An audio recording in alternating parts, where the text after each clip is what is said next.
Estoy en el libro de Filemón. Filemón, después de Timoteo y Tito, viene Filemón. Ahora quiero hacer una pequeña recapitulación del día miércoles. Estoy en una serie de mensajes que se llama El carácter cristiano. Vuelvo a repetir, el carácter cristiano. Estoy en una serie de mensajes y para introducirnos un poco a la cuestión, el día miércoles estuve hablando de las tres naturalezas que gobiernan la personalidad del hombre. Tres naturalezas que gobiernan la personalidad del hombre según el parámetro bíblico. El primero de ellos es el hombre natural, que menciona 1 Corintios capítulo 2. El hombre natural dice que es la persona sin Dios, la persona que no ha sido regenerada, que no ha nacido de nuevo. El hombre natural es la persona que vive bajo la influencia de la cultura, de la sociedad, una sociedad sin Dios. El hombre natural es esa persona que todavía no se encontró con Dios, según Efesios capítulo 2, verso 1, vive muerta espiritualmente en sus delitos y pecados. Pero la segunda naturaleza que gobierna al hombre, según el parámetro bíblico, es el hombre espiritual. Diga conmigo, el hombre natural. Segundo, el hombre espiritual. El hombre espiritual sí es la persona que ha sido regenerada, que ha tenido un encuentro con Dios, que ha pasado de muerte a vida mediante la reconciliación de Jesús en la obra expiatoria en la cruz del Calvario. Es la persona que está en Cristo, el hombre espiritual. Pero hay una tercera personalidad que gobierna al hombre, según 1 Corintios capítulo 2 también, y es el hombre carnal. Capítulo 3, verso 1 de 1 Corintios dice, pero no pude hablaros a ustedes como gente crecida, gente espiritual, sino como a carnales, como a niños en Cristo Jesús. ¿Qué vendría a ser entonces el hombre carnal? Dijimos el hombre natural, el hombre sin Dios, el hombre espiritual, el hombre con Dios. ¿Qué vendría a ser el hombre carnal? El hombre carnal es la persona que tuvo un encuentro con Dios. No vamos a poner en tela de juicio ni su salvación, ni su participación en la redención, porque de hecho Cristo lo ha salvado, y no por obras, sino por la sola gracia. Ahora, es cierto que la persona espiritual puede disfrutar y gozar de ciertos privilegios, ciertos derechos, y hasta la plenitud en Cristo, pero un hombre carnal siempre está en la inmadurez, siempre está en esa corto desarrollo de la vida espiritual, y es lo que lo hace muchas veces infeliz, aun cuando esté en Cristo. ¿Me está siguiendo? Ahora, todos tenemos un poco de esta naturaleza carnal, ya que vamos en víspera del hombre espiritual, el hombre perfeccionado en Cristo Jesús. Yo le dije que estuve una semana riéndome acerca de algo que había leído. Martín Lutero dijo acerca de el hombre carnal, el hombre que conoció a Cristo, pero todavía sigue con ciertas tendencias, ciertas culturas y ciertos hábitos. Él dijo, Martín Lutero, pensaba que el viejo Adán se había ahogado en las aguas del bautismo, pero descubrí que el miserable sabe nadar. Cuando usted y yo pasamos por las aguas del bautismo, vale la explicación. Quiero evitar todo movimiento, por favor. Cuando el hombre se bautiza, dice el libro de Romanos capítulo 6, que uno muere a una vida y resucita a otra. Ahora Martín Lutero, con un poco de sarcasmo y entremezclado con una metáfora, él dice que el viejo Adán debía haberse muerto en el bautismo. ¿Cuántos se bautizaron? La vieja naturaleza, el viejo hombre, tiene que quedar muerto allí, ahogado. Pero él dijo, descubrí que sabe nadar. Y para ponerlo en términos más domésticos, más criollos, en algún momento determinado de la vida cristiana, a todos nos aflora el indio que llevamos adentro. ¿O soy el único?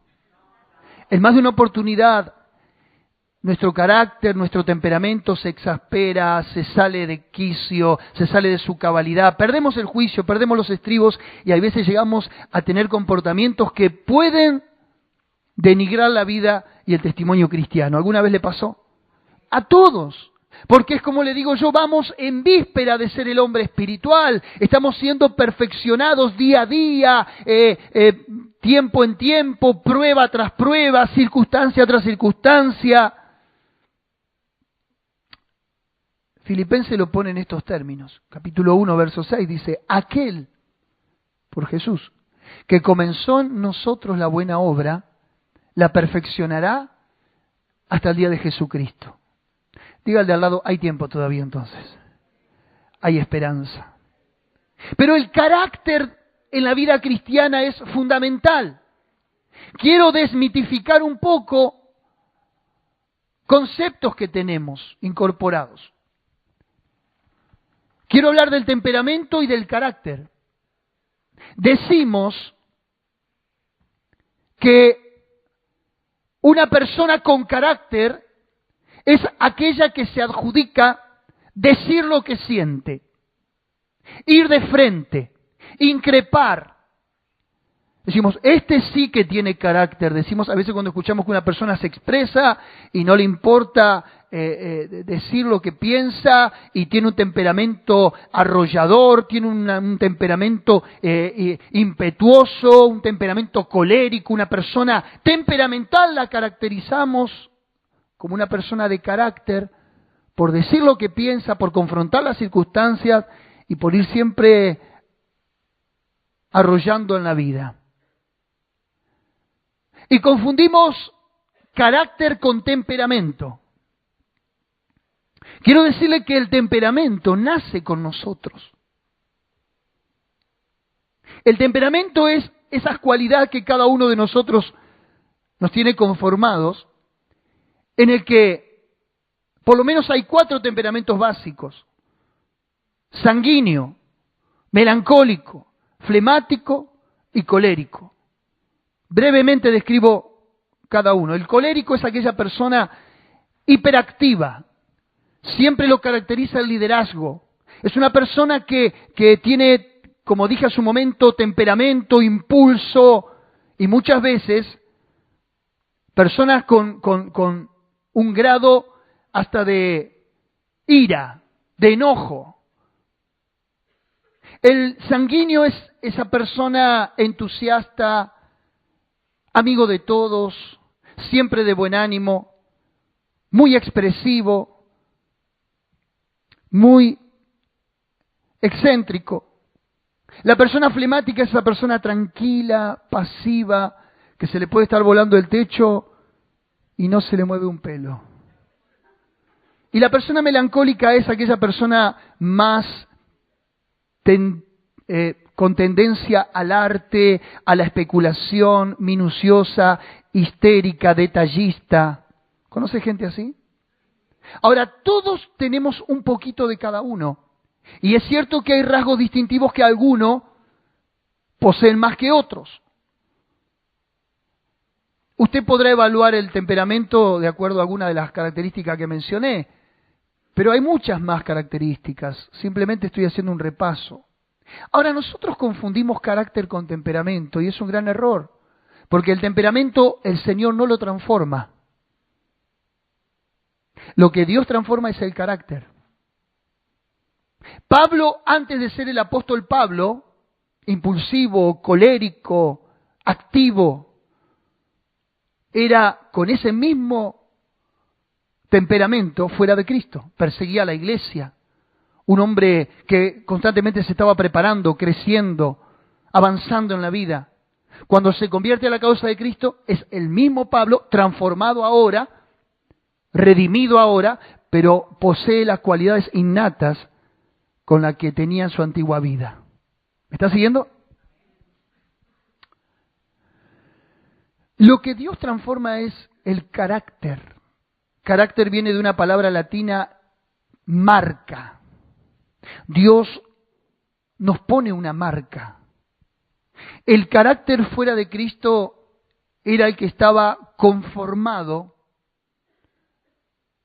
en lo que menciona Gálatas capítulo 5, del 19 al 21, las obras de la carne. Y manifiestas son las obras de la carne, que son fornicación, impureza, lascivia, idolatría, ira, celos, contienda, borrachera, orgías, celos, iras, contiendas. Eso es lo que conforma el carácter fuera de Cristo. Aun cuando uno no lleve a cabo esas prácticas están bajo la naturaleza pecaminosa, las ejecute o no las ejecute, las accione o las tenga como premeditación. Aunque no las lleve a cabo, quiero decirle que eso es parte de la naturaleza caída, por mencionar algunas simplemente. Ahora, cuando uno se convierte a Cristo, tiene otras cualidades su carácter, dice Gálatas 5, del 20 al 24, mas el fruto del Espíritu es amor, gozo, paz, paciencia, benignidad, bondad, fe, templanza, mansedumbre. Contra tales cosas no hay ley. ¿Se da cuenta los dos cuadros? Fuera de Cristo estamos bajo una naturaleza, en Cristo tenemos otra naturaleza. Ahora, uno no puede producir los frutos. Los frutos son un resultado y una consecuencia de estar implantado en Cristo. Un fruto no crece por sí solo, un fruto es producido por un árbol, por una planta, por una misma esencia y una misma naturaleza. Ahora, obviamente, si usted está inserto en Cristo va a tener estos frutos.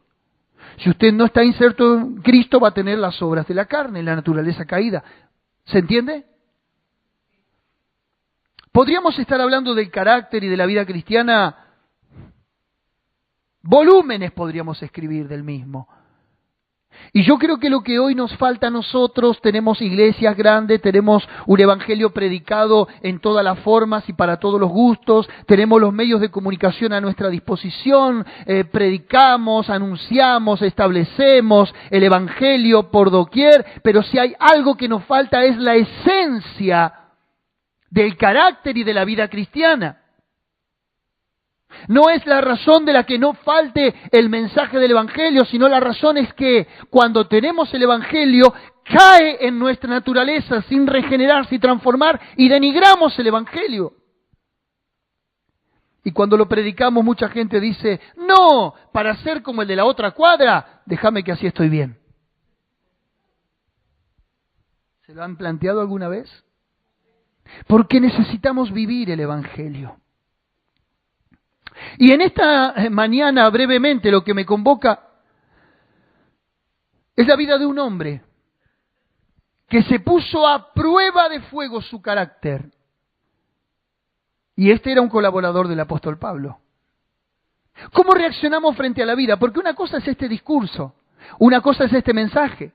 Una cosa es que yo pueda trasladarme en la Biblia con toda libertad y de una punta a otra y que usted pueda tirarle conceptos, ideas, principios, versículos, pero otra cosa es llevar el carácter cristiano a la práctica, a la vida cotidiana, al hogar, a la familia, a la esposa, a los hijos y ser consecuente con lo que nosotros creemos.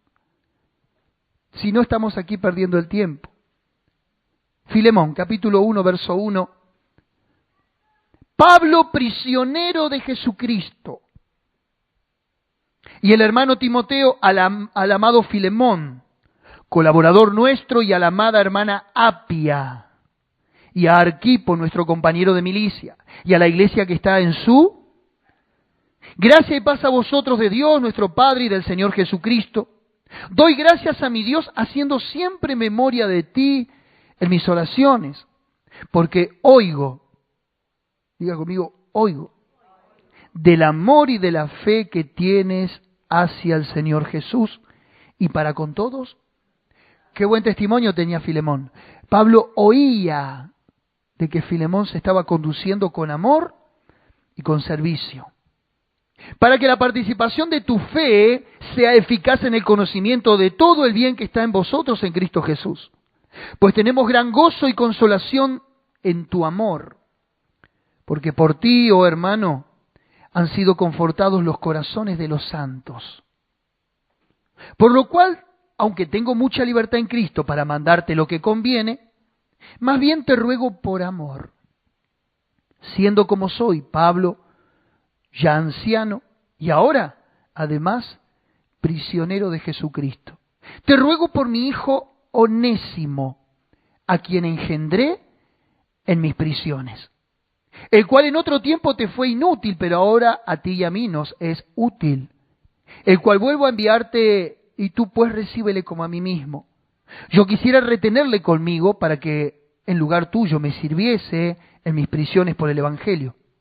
Pero nada quise hacer sin tu consentimiento, para que tu favor no fuese como de necesidad, sino voluntario.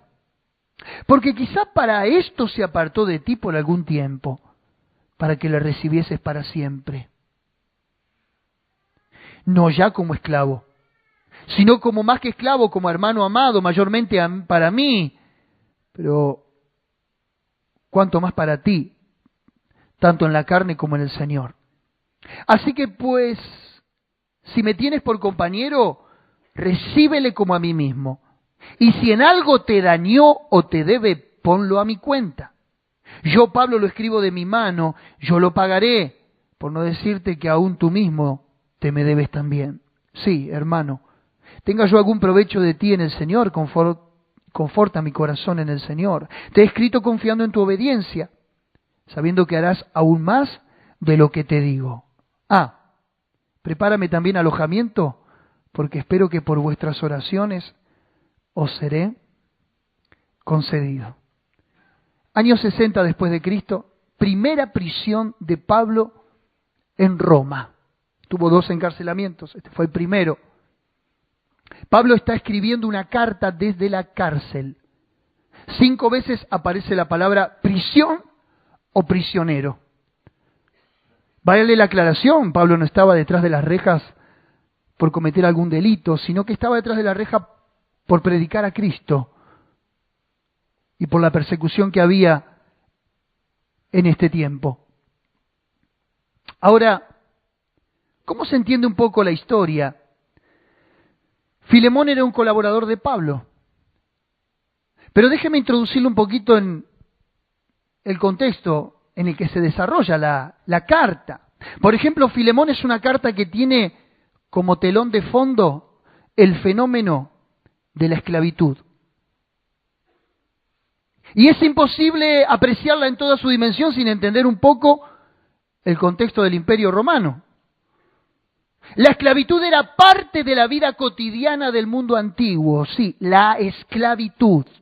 De hecho, toda la estructura de la sociedad romana se basaba en la esclavitud. La esclavitud creció junto con el Estado romano hasta que transformó incluso y fue base de la economía y de la sociedad del imperio, aboliendo el trabajo libre y transfiriendo casi todas las industrias a manos de esclavos. Hace poco dije en uno de mis mensajes que la AFIP y todo el sistema que nosotros tenemos impositivo persigue, y lo digo de nuevo, persigue a trabajadores con el impuesto a las ganancias, a monotributistas y todo lo que representa el aparato económico de nuestra sociedad.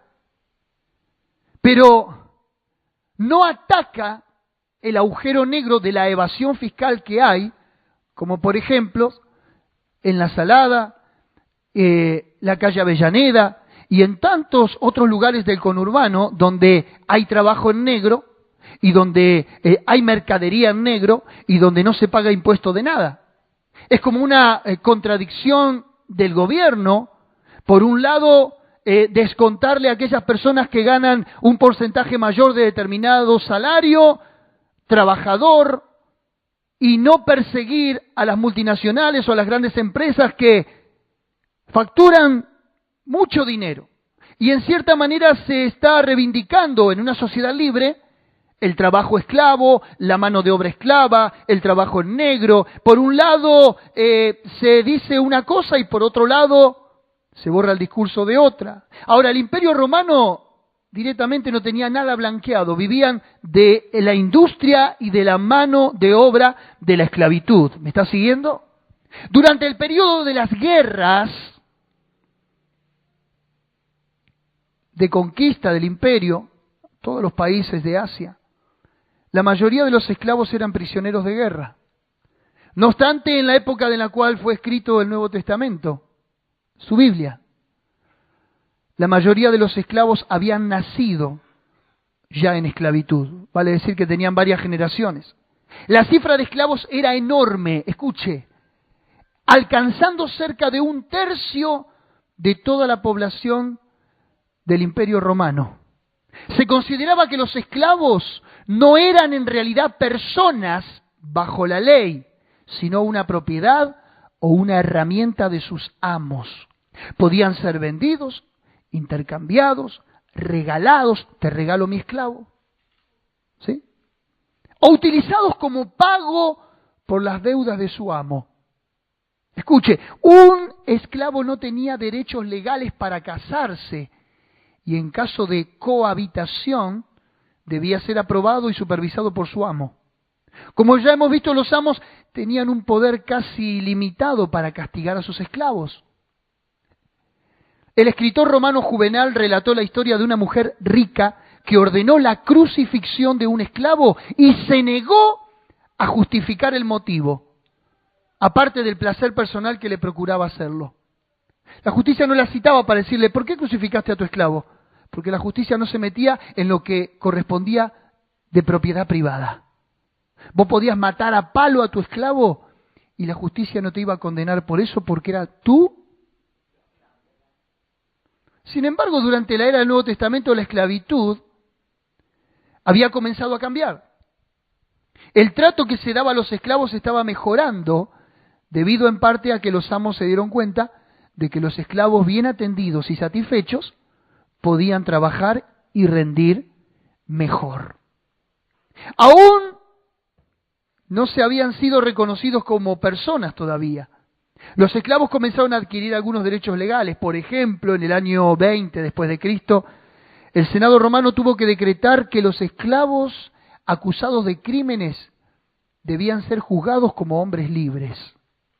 En algunos casos se les reconocía el valor de sus propias determinaciones y con frecuencia se les permitió tener propiedades.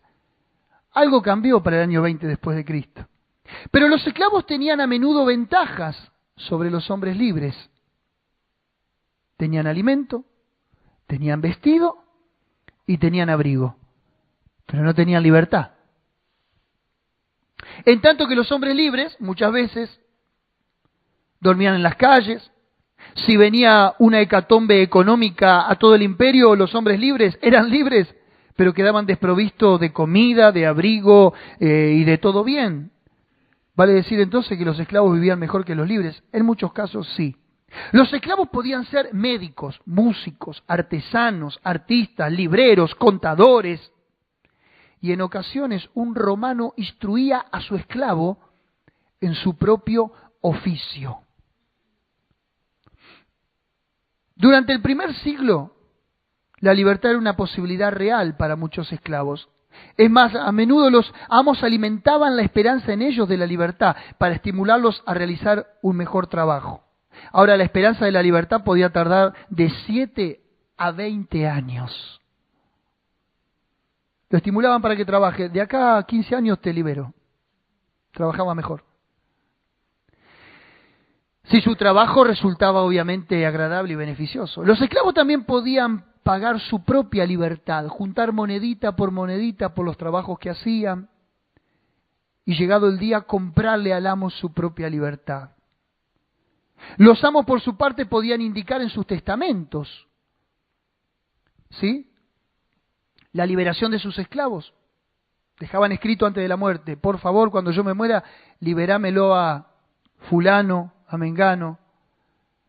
Y escuche esto, llegaron a ser muchas veces tan amados los esclavos de parte de sus amos, que hay veces hasta le dejaban propiedades o herencias.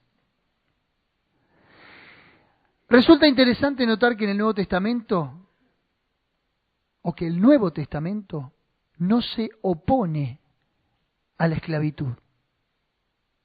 Lo toma como algo legal, lo toma como un derecho. Hoy nosotros, cuando comparamos la Biblia y su contexto, su cultura, con la cultura presente, diríamos, ¿cómo se puede tolerar semejante cosa? Sin embargo, vemos que Pablo aquí enfrenta una situación como esta, social. Mire, ni Jesús ni los apóstoles se levantaron en contra de la esclavitud. Pero ¿no era un mal social de su época? Sí. Pero la prioridad del Evangelio no era libertarlos a los esclavos, valga la redundancia, de la esclavitud, ni producir cambios sociales. El Evangelio había venido para transformar el corazón de los hombres. Para que aun cuando estén en esclavitud y en desigualdad de derechos, sus vidas puedan ser transformadas por el Evangelio. Ahora, la epístola que Pablo escribe a Filemón, él mismo se apersona y se presenta como un esclavo. Aquí está traducido Pablo, prisionero de Jesucristo, pero el texto original no menciona la palabra prisionero, sino esclavo. Ahora, hay una gran similitud entre ser esclavo y ser preso o ser prisionero por una causa legal. Le voy a contar un poquito de la historia del contexto. Filemón era una persona adinerada, porque solamente una persona que poseía recursos podía tener un esclavo. Él lo llama el hermano Filemón, colaborador nuestro. Se convirtió esta persona rica, esta persona de amplios recursos económicos, y como si esto fuera poco, no solamente se convierte, sino que pasa a ser un colaborador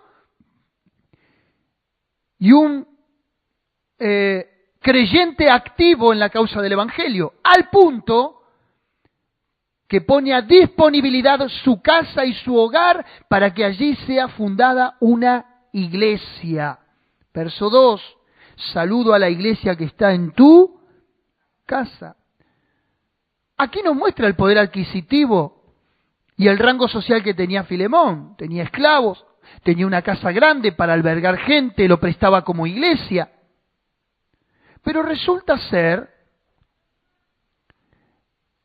que el hecho que Filemón se haya convertido al Evangelio no significa de que toda su casa hubiera obedecido a la verdad del Evangelio.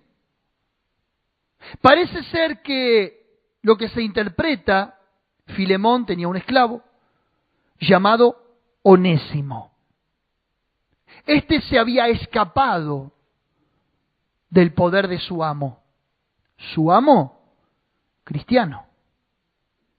Y algunos consideran que no solamente se escapó de la casa de su amo, Filemón, cristiano, sino que también le robó y le causó un gran prejuicio. Ahora, ¿qué derecho tenía Filemón al atrapar un esclavo fugitivo? Matarlo.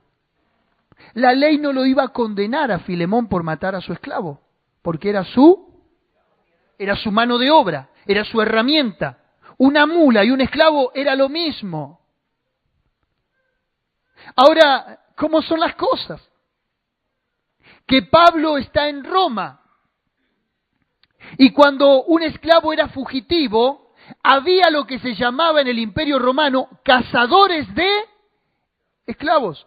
Eran hombres sin escrúpulos, perversos, muchas veces mercenarios y con antecedentes, que se dedicaban a esta labor de meterse en los burdeles, de meterse en el bajo mundo, capturar esclavos y después cobrar una recompensa mayor por cada uno de ellos.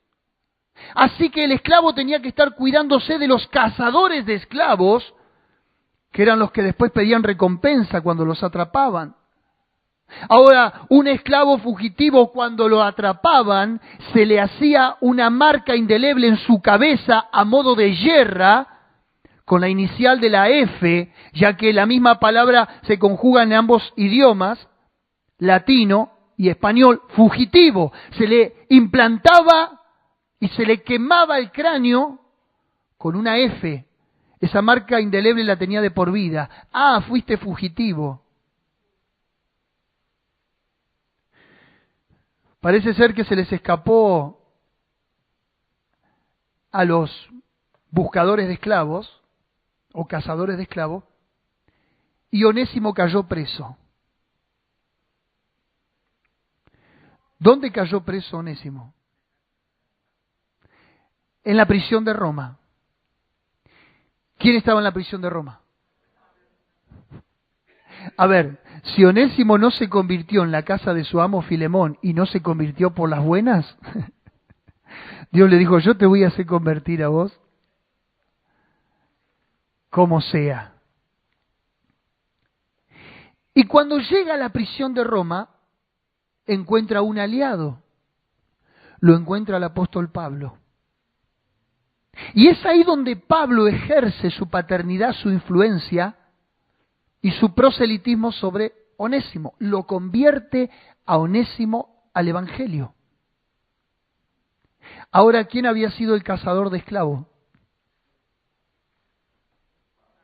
El apóstol Pablo. Pero entiéndase cazar un esclavo en el buen sentido. Así que Pablo ahora lo engendra en sus prisiones, como dice el verso 10, a quien engendré en mis prisiones, lo convierte e inmediatamente Onésimo se convierte en un colaborador de Pablo. Pero Pablo, teniéndolo en la prisión con él y a un esclavo ya otorgándole la libertad, le dice Pablo, mirá, Onésimo, yo tengo que ser consecuente con el Evangelio. Y yo no puedo tenerte a mi servicio, a mi disposición, no te puedo tener como mi discípulo y no ser consecuente con Filemón, que es mi hermano, que también es un colaborador mío. Yo tengo que decirle que te tengo bajo mi poder, que te tengo bajo mi posesión. ¿Va siguiendo la historia? Así que, por medio de un colaborador, Pablo envía la carta a Filemón. Y le envía la carta y le envía su esclavo. Y ahí empieza el verso 8. Por lo cual, aunque tengo mucha libertad en Cristo para mandarte lo que conviene, más bien te ruego por amor, siendo como soy, Pablo ya anciano y ahora además prisionero de Jesucristo, te ruego por mi hijo Onésimo. Es como que Pablo, permítame la expresión, lo coquetea, lo seduce un poco a Filemón, va allanándole el camino, va aplacando el enojo, la ira de Filemón y le va diciendo, mirá, vos mismo me debés por amor, tengo mucha libertad para hablar con vos, sos alguien de mi confianza, te ruego por Onésimo. Verso 11. El cual en otro tiempo te fue útil. Otro tiempo, antes que se te escapara. Pero ahora a ti, inútil. El cual en otro tiempo te fue inútil. Perdón.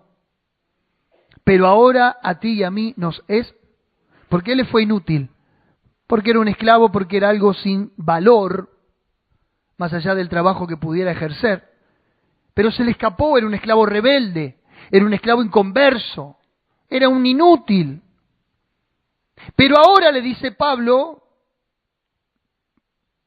a ti y a mí nos es útil. Ahora, dice que la palabra, el nombre Onésimo, en la traducción significa provechoso. ¿Cómo le habían puesto a este esclavo? Provechoso. El nombre se lo podía poner el propio dueño, el propio patrón. Vos, esclavo, te vas a llamar provechoso. No fue tan provechoso. La misma palabra también se traduce en útil. Qué lindo nombre para una persona, ¿no? Decía el de al lado, Onésimo. No peyorativamente, no adjudicándole que es un esclavo, sino que es una persona provechosa. Decía el de al lado, Onésimo.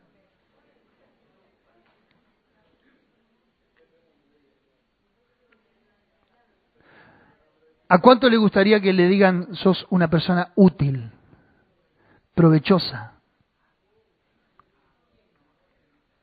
Entonces el esclavo no tenía un nombre denigrante, ni peyorativo, ni descalificador. Todo lo contrario, tenía un nombre que le levantaba el autoestima, que lo calificaba. Pero yo quiero entrar en el entramado del discurso de Pablo. Porque Pablo se podía haber quedado con ese esclavo. ¿Sí? Sí, ¿por qué no? No correspondía.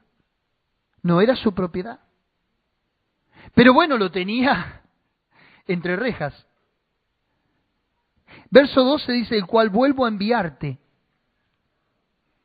Tú pues recíbele como a mí mismo. Yo quisiera retenerle conmigo para que en lugar tuyo me sirviese en mis prisiones por el Evangelio. O sea, Pablo lo podía llegar a haber tomado para que le enviara cartas a las iglesias, para que le suministrara lo que Pablo necesitaba desde la prisión, ya que Pablo no tenía la libertad y el esclavo sí. Pero nada quise hacer sin tu consentimiento, verso 14, para que tu favor no fuese como de necesidad, sino voluntario.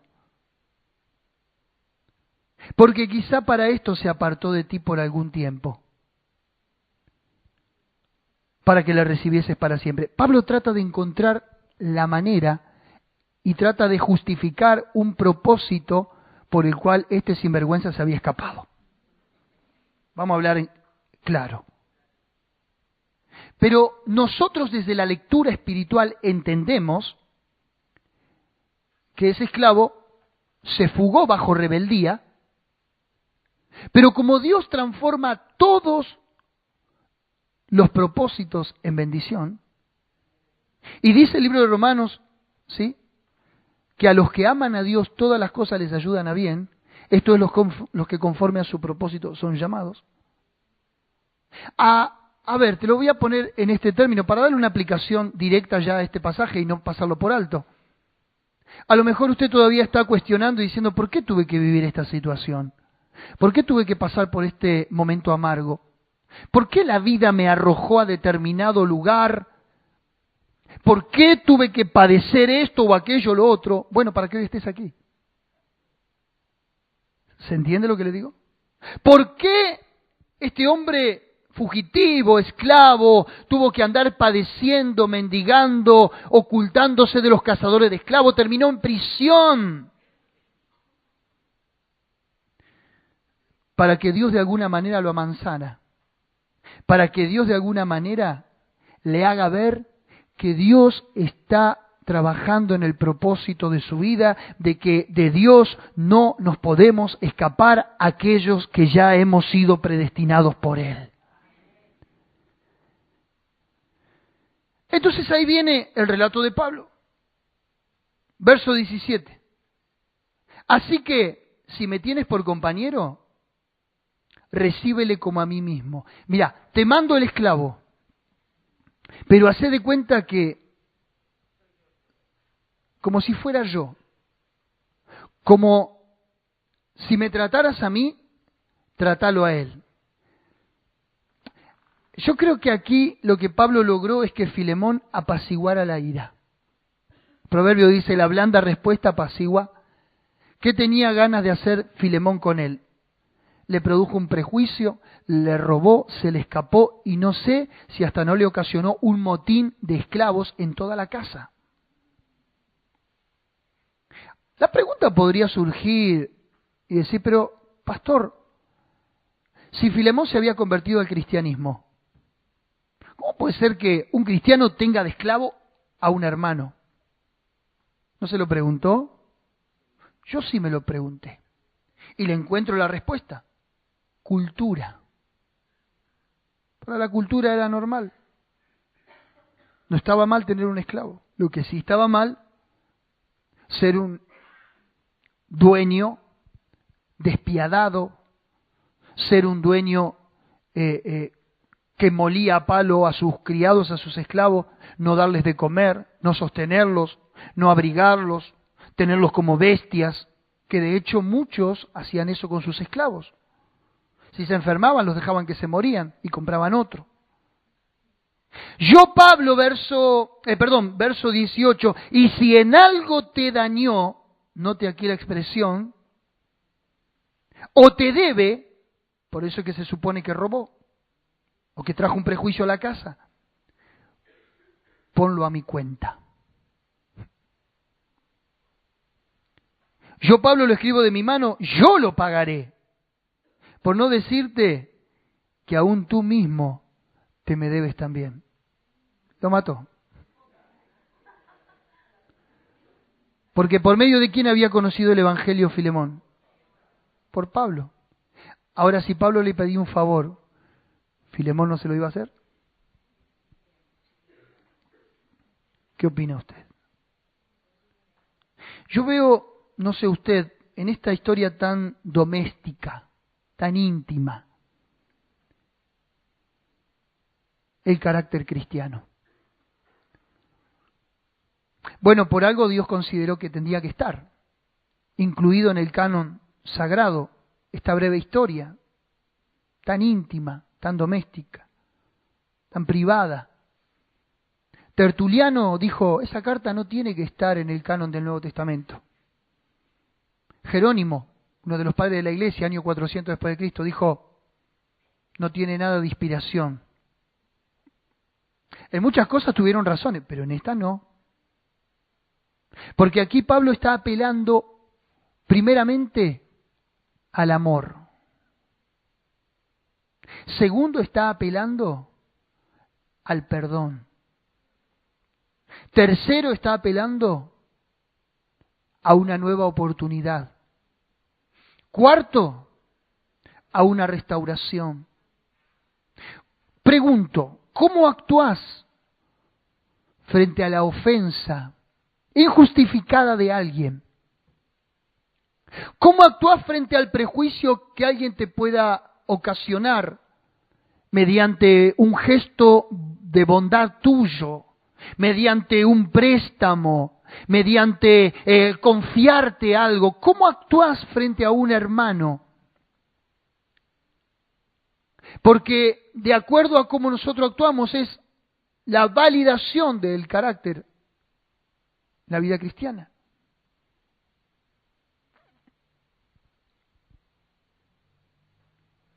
Aquí se estaba probando a fuego la autenticidad de la conversión de Filemón,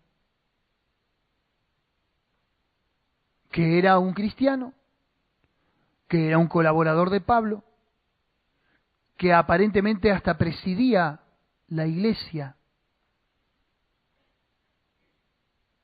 ¿Cómo iba a ser su reacción y su actitud frente a Onésimo? Gran interrogante. Pablo no podía ir en persona acompañando a Onésimo, decirle, mirá, acá te traje tu esclavo, perdonalo, se convirtió, ya no es la misma persona de antes, estuvo conmigo, doy fe de que se tuvo una verdadera conversión.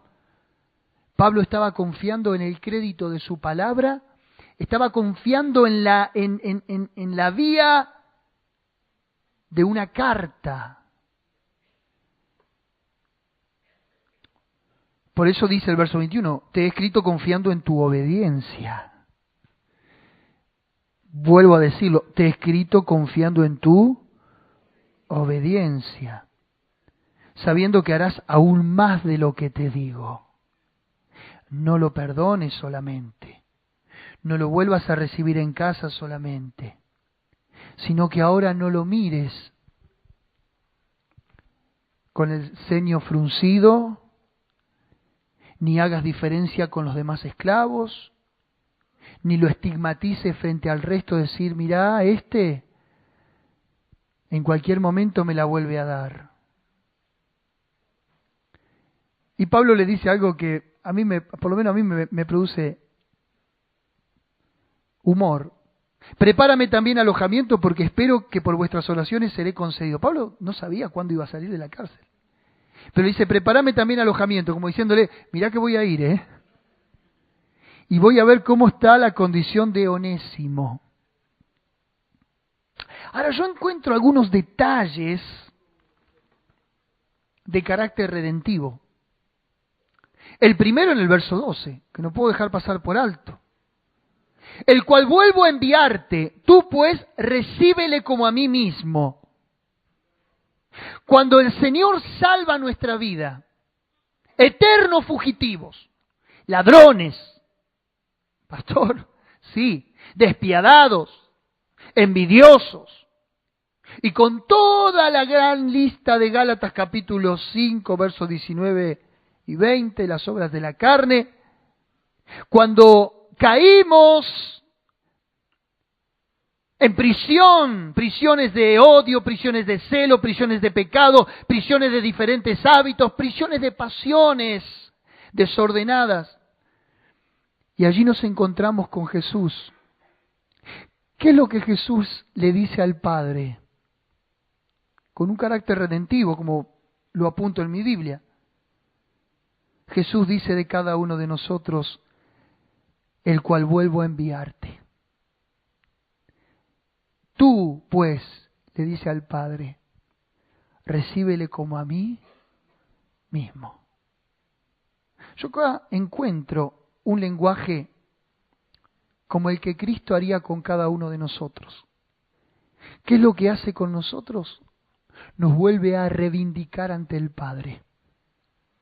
Nos vuelve a enviar otra vez como hijos a la casa del Padre, de donde habíamos huido, de donde habíamos sido desleales, infieles, negadores de Dios. El segundo detalle que encuentro un carácter redentivo, y no lo voy a dejar pasar tampoco porque esta es mi oportunidad, es en el verso 18. Y si en algo te dañó, le dice Dios al Padre, Jesús al Padre, o te debe por cada uno de nosotros. ¿Qué dice Jesús? Ponelo a mí. Porque en otras palabras, el título al menos que puso el autor acá es Pablo intercede por, Jesús intercede por cada uno de nosotros. Vale decir que Jesús tiene todo el derecho desde la cruz de reclamar y decir ante el Padre, si en algo te dañó o te debe, aquella otra, ponlo a mi cuenta. Y esta mañana estaba pensando en el pasaje y dije, y sí, Jesús tiene todo el derecho de decirle al Padre, a este otro sinvergüenza, ponerlo a mi cuenta. Porque Jesús tiene un saldo a favor todavía en la cruz del Calvario. Jesús tiene lo que se llama, creo, en el lenguaje bancario, un saldo acreedor. Así se dice, ¿no? A favor mío.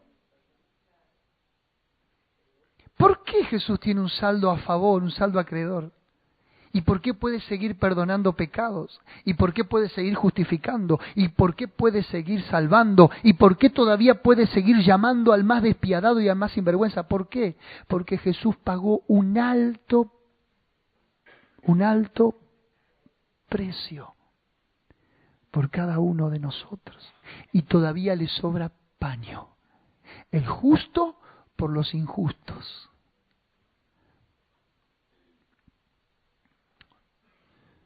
Es interesante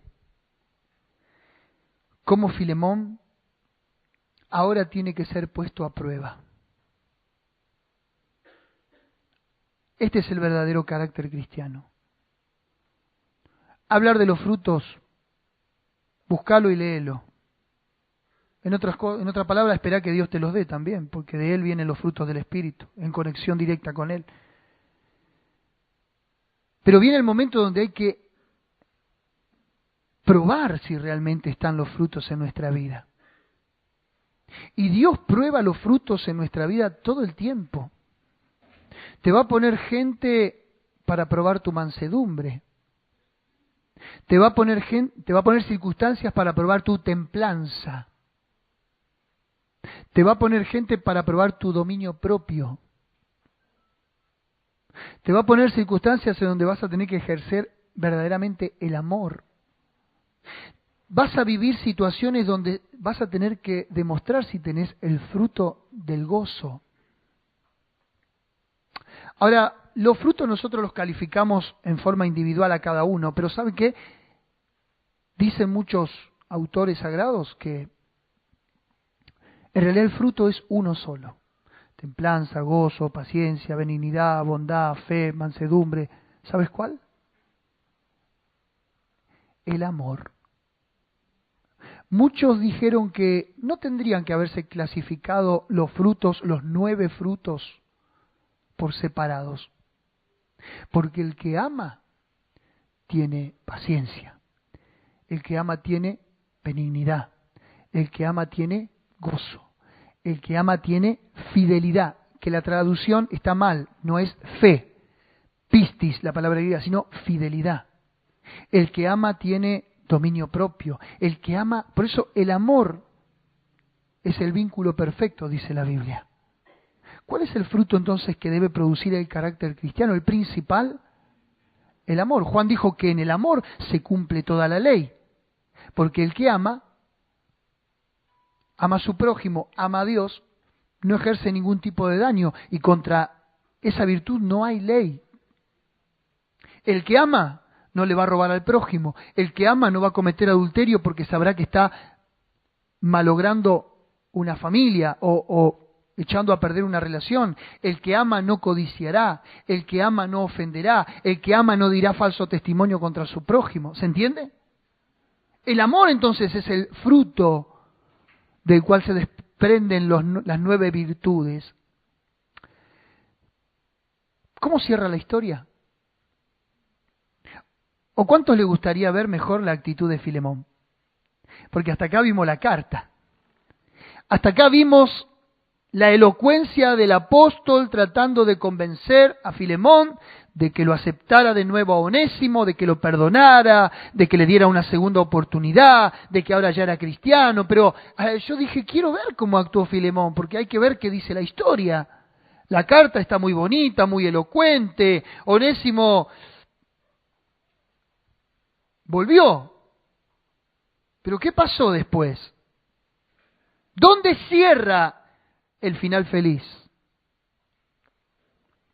Colosenses capítulo 4, y con esto termino, verso 9.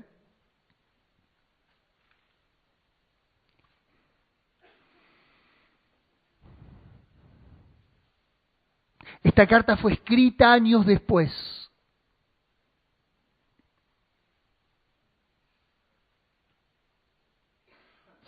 ¿Quiere que leamos del 7 mejor, 4:7? Todo lo que a mí se refiere os lo hará saber Tíquico, amado hermano y fiel ministro y consiervo en el Señor, el cual ha enviado a vosotros para este mismo, para que conozca lo que a vosotros se refiere y conforte vuestros corazones. Con amado y fiel hermano, que es uno de todo lo que acá pasa, os lo harán saber. Vio que la gente dice, ¿quién te ha visto y quién te ve? Este esclavo fugitivo con una marca de una F en el cráneo quemada a fuego, fugitivo de los cazadores de esclavos, ahora es un fiel ministro, ahora es un colaborador, ahora es un amado y fiel hermano. Los que leen solamente la salutación y no ven la epístola de Filemón, nunca van a creer lo que era Onésimo, nunca van a saber lo que fue Onésimo.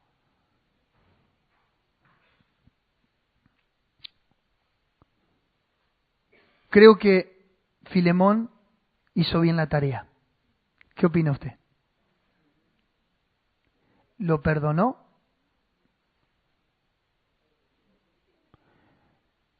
Lo volvió a recibir y quiere que le diga más.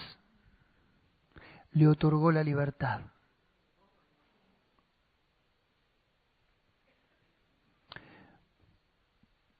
Cierro con esto.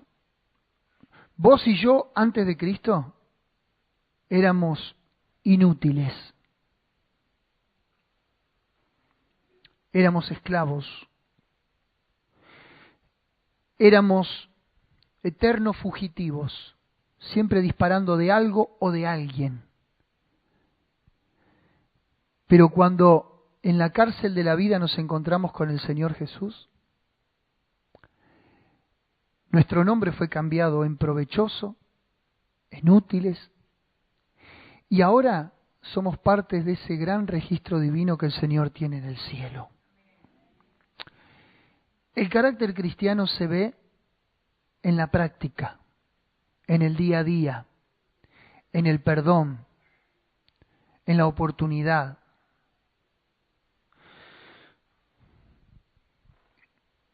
Siempre me admiro de el testimonio de Esteban, un hombre que lo estaban apedreando, un hombre que lo estaban martirizando por predicar el Evangelio, Hechos capítulos 6, 7 y 8. Y en la última cascoteada, él dijo, Señor, no le tomes en cuenta este pecado, porque no saben lo que hacen. Las mismas palabras de Jesús en la cruz. Ese es el carácter del cristiano, no reaccionario, no violento, no vengativo, sino una persona que encomienda a la causa al que sabe juzgar justamente. El carácter cristiano es necesario. ¿Cómo reaccionamos frente a las situaciones de la vida? ¿Cómo reaccionamos desde la vocación que a cada uno de nosotros nos compete? Y nadie, ni yo como ministro, ni nadie puede decir que en determinado momento del día o de la vida de cada uno de nosotros no se nos prueba el carácter. Ahora termina el mensaje y ya es la oportunidad de cómo perdonamos, de cómo saludamos, de cómo nos tratamos, de cómo nos manejamos en la vida. La iglesia necesita gente con carácter cristiano. La sociedad necesita que nosotros seamos diferentes. ¿Cuántos dicen amén?